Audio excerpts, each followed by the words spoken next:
Hello, everyone.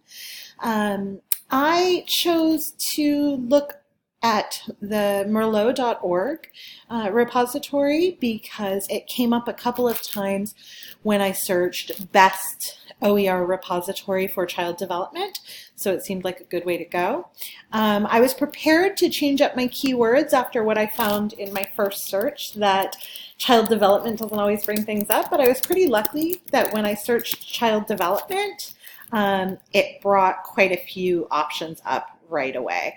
What I like about Merlot is it talks about their collection, but then you can also look at resources from other libraries, and it will take you directly to them if you wanted to do that. But sticking with Merlot and child development, what I did was go down here and choose college lower division, particularly based on the fact that we are lower division courses.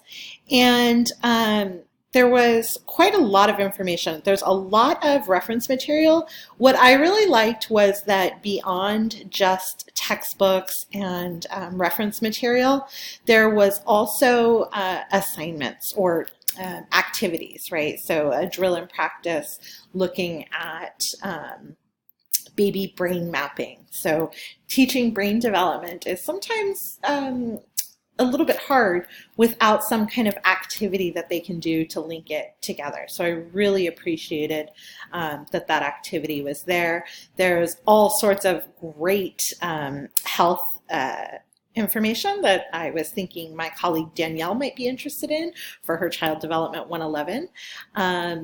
And also thinking about tools that we use when working directly with children. So the assessment triangle, more information from 0 to 3, this attachment information, which as somebody who has studied attachment for many years, actually approves of this material, which is interesting. Not all of it, but most of it looks pretty good.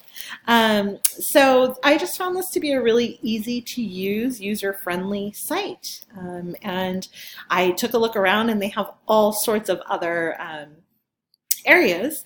If you go to browse materials, I think there's something for pretty much everyone here. And there's also some fun simulations like this DNA and so forth. So I recommend that you check it out and spend some time here.